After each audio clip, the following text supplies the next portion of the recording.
Hey, John. Quick recap. In the first chapter, someone sent him a hawk, and then someone tried to steal the hawk, and then they went out to Chet's farm to fly the hawk, and the hawk caught a pigeon that was carrying rubies, and then the father got home, and they went and talked to their father, and the father is having them take over a case for him, about illegal immigrants being smuggled over the border. Very controversial now.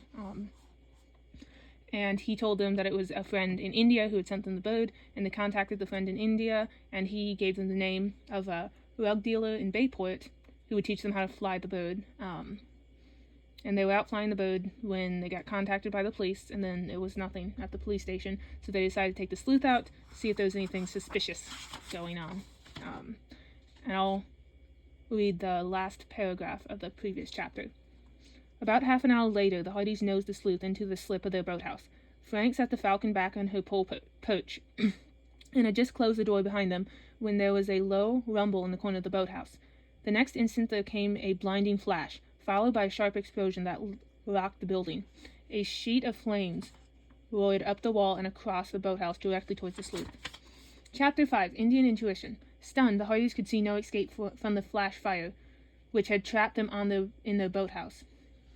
As the initial shock wore off, Frank cried, "Open the door, Joe!" The youth swung it up to Frank, gunned the boat's motor. The sleuth shot forward into the open water, a split second before the fire reached the plow. "Whoa," said Joe. "Sabotage?" His brother nodded as he docked nearby. Frank quickly fastened the hawk's leash to a rowboat from the sleuth. Both boys raced back to their boathouse. Behind them, the boys could hear a watchman shouting. "What's wrong over there?" "Fire!" yelled Frank. "Give us a hand." One glance around the boathouse told the boys that the single fire extinguisher would do no good. Nevertheless, Frank played it around until it was empty. He ran inside and called the fire department from a public phone. Then he looked for some clue to the origin of the fire. Near the side door, he noticed a small wad of newspaper on the floor. He put it in his pocket. At that moment, the watchman ran up with a hand line from a nearby hydrant, and the blaze was soon extinguished, but the boathouse was badly damaged. The Bayport fire engine turned into the watery street. Then the chief discovered that things were under control. He sent his men back, but remained himself to talk to the boys. "How did the fire start?" he asked. "There was an explosion," Joe replied, and told him what had happened. After a quick inspection, the chief agreed that that arson was responsible. When the fire chief had left, the watchman returned to his shack. Joe pulled the water paper out of his pocket. "This might tell us something," he said, Frank, "but it's too dark to read here." The boys went to the boat and got a flashlight. To their amazement, they saw the printing was in a strange-looking script. "It might have been printed in Indian," Frank said. "And if so, one of the smugglers could have set the fire." "There's one man who can tell us if you're right," Joe reflected. "Amid. Think he'll still be up this late?" They decided it would be worth a try. As they were about to leave, Joe suddenly halted and exclaimed, "Wait, we almost forgot the hawk." While he went to retrieve the Falcon, Frank made arrangements with the watchman to leave the sleuth at another dock. Then they drove to the small bungalow where Amid lived. The house was brightly lit. They rang the bell, and the rug dealer admitted the boys and the Falcon. He led them to an attractive living room furnished with elegant style. Frank and Joe took turns supplying Amid with the details of their explosion. Frowning in concern, he spread the sheet of paper on the bronze table. He scanned the lines closely, then turned to his callers.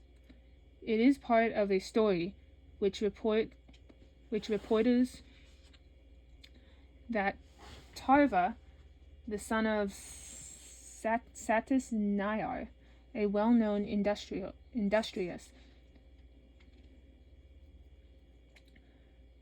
from the peninsula where I once came from, will visit the U.S.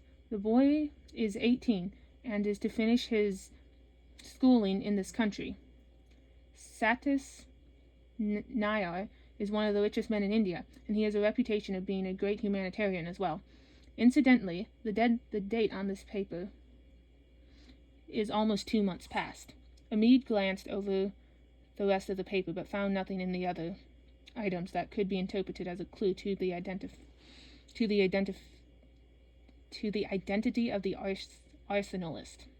Frank asked how many people around Bayport would be likely to read a newspaper from India. A dozen, perhaps? I have 6 men from Delhi working for me, and there must be an equivalent number employed on the fishing boats. Thank you very much, Amit, said Frank, rising. This information may shed light on our case. The Hardys said good night, returned to their car, and headed for home. They woke up early the next morning. After breakfast, Frank telephoned a builder who agreed to start repairs on the boathouse shortly. Then Frank called the local airport and found that they would have to postpone their aerial search for Smuggler's hideout, since the helicopter pilot was busy for the rest of the day. Later that morning, Frank and Joe had a conference with Chief Colleague about the fire and left a sheet from the Delhi newspaper with him. The chief promised to look into the matter. Joe, Frank said, as they left police headquarters, if we're going to use a hawk to help solve this mystery, we'd better do some more practicing. Right. Let's go out to Chet's after lunch. The Hardys decided to walk and carry the bird, since this would give the falcon an opportunity to become accustomed to them. Frank hooded the bird as Joe picked up the falconry bag and started out. The boys talked all the way, knowing that it was important for the falcon to become familiar with their voices, and thus obey them more promptly. By now, she came readily to either boy's fist for food, as well as for the lure. When they arrived at the Mortons' farm, Mrs. Morton told them that Chet had gone to town, but was expected back soon. They left a message for Chet to join them, and immediately set off for an isolated spot where they would receive the falcon. There, Joe unhooded the bird and removed the leash. He then indicated her attention to several crows which were flying over a clump of trees, and threw her off. Instantly seemed to warn the crows, however, for almost at the same time as the falcon left Joe's glove, they flew into a thicket. The hawk circled for a while, then climbed down into the sky, until she appeared no larger than a swallow.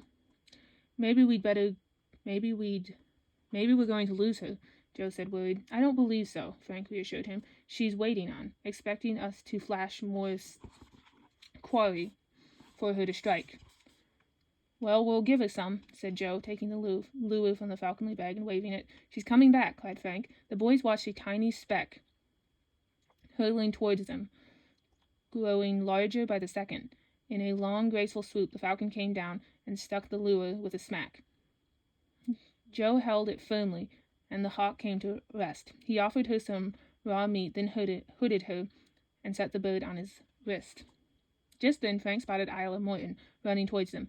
When she reached the Hardys, she paused for breath, then blurted out, Your father's home. He's been trying to reach you. Something important has come up about your new case. Surprised to learn that the father was back from Washington so soon, the boys dashed to the Mortons' house and called home. What's up, Dad? Frank asked excitedly.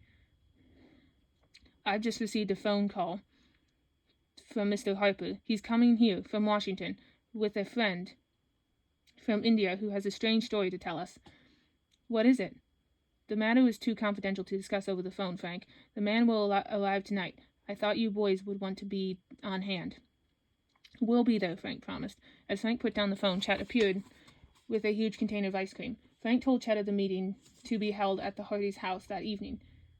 Maybe it's about the rubies, their friend suggested. As dinner time approached, Chet drove the Hardys and the falcon home in his jalopy. Let me know what happens, fellas, he called, waving goodbye. Fenton Hardy was waiting. Our callers will arrive about 9 o'clock, he said. Night had closed in, and they were waiting by the front door, when a knock sounded on the back door. The boys and their father hurried to the kitchen, and Fenton Hardy opened the door. 2 men were standing there. Mr. Harper, the detective explained. We thought we were being followed, the reporter explained, stepping in. Please pardon the strange way of entering your home. Raymond Harper was a dark-complected man, about 50 years old, with lines in his temple that indicated a normally jovial expression. Right now, however, his expression was tempered by the serious situation. His companion, about 10 years younger, was introduced as Mr. Delay, a trusted ambassador and cousin of Satis Naimar. I can't do these names, John. Harper added that the Indian, who retained a high government position, had assumed the name Delhi because he wished to remain anonymous while in the U.S. My real name is, oh shucks,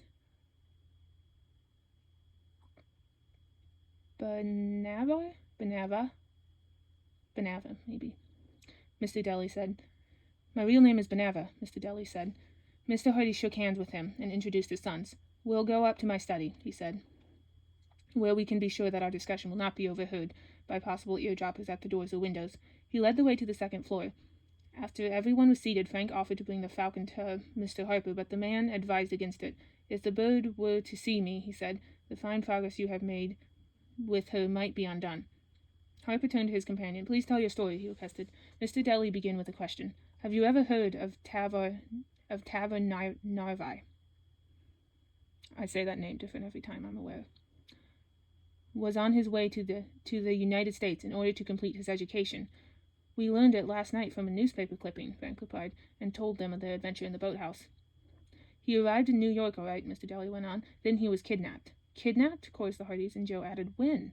About a month ago. Ransom was demanded in rubies. We received orders to leave the gems in a certain place in India. The orders were carried out, and the rubies picked up, but Tarver has not been released. You haven't heard anything? Frank asked. Oh, yes. We have received a new ransom note, which demands more rubies be left at the designated spot. The note, like the first one, threatens Tava with death if the payment is not made, or if the story of his kidnapping is published. Mr. Daly paused. I'm afraid Tava may not now be alive, he said soberly, but his father has not given up hope. Raymond Harper picked up the story. Satish sent Mr. Daly to this country to see if he could track down the kidnappers. Since I am a native of the same province, he came to me for help. I suggested that we get in touch with you. Can you or your sons look into this matter for us? We'll be glad to, Fenton Hardy assured them. In fact, my boys may have picked up a clue already.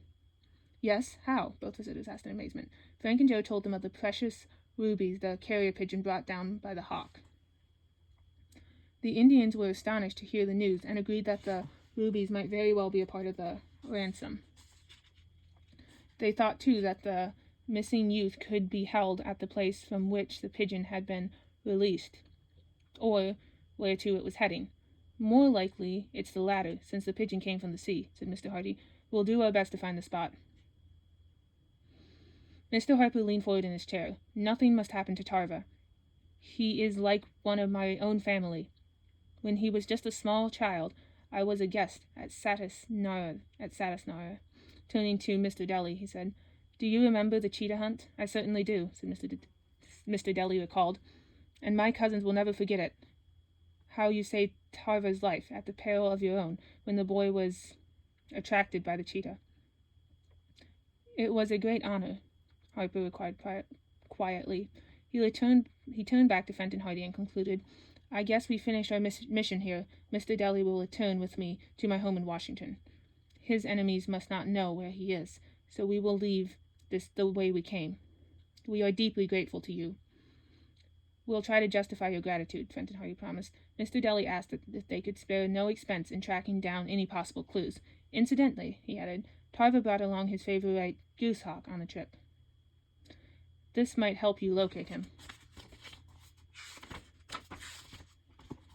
When he and Raymond Harper had left, Mr. Hardy said to his sons, I believe this connection between Tarva's kidnapping, the rubies on the pigeon, and the smuggling of aliens from India.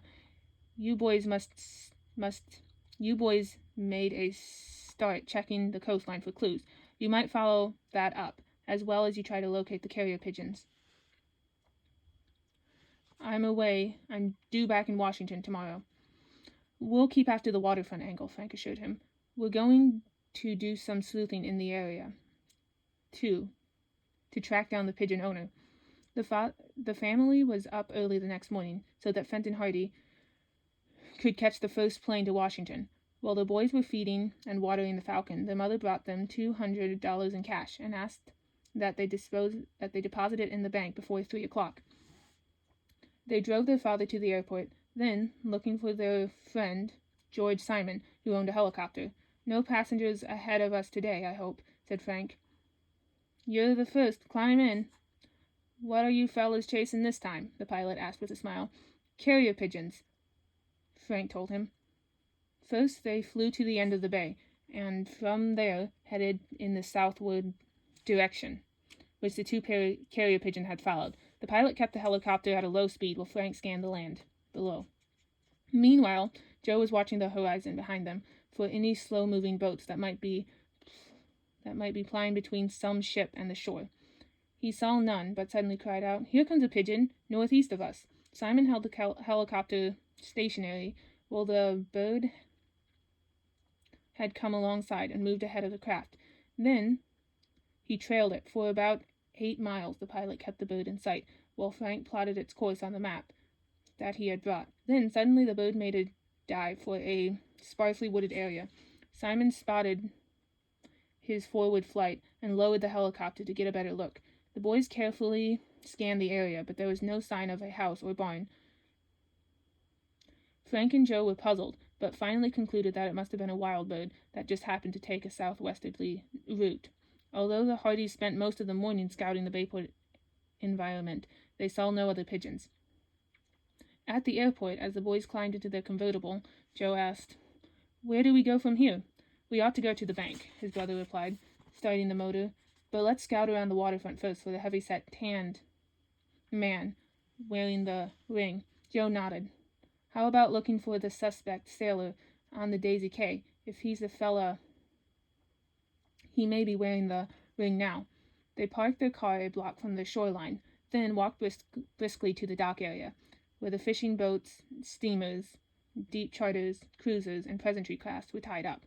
As the two headed for the Daisy K, Joe gripped Frank's arm and pointed towards the outdoor lunch stand. "Look at the ring on the fella on the second stool," he said excitedly. A stocky, dark-tanned sailor sat there eating. As he lifted a burger to his mouth, the sun sparkled on a ruby ring, the same unusual ring the falcon snatcher had been wearing. The boys passed quickly and ducked behind the building. "Well, what do we do now?" Joe asked. "Let's confront him and see how he reacts," Frank urged. "We'll move in on the other side." "Okay." They took seats next to the man, and Frank looked him straight in the eye.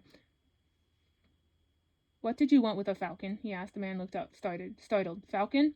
You've mistaken me for someone else," he muttered, and backed off the stool.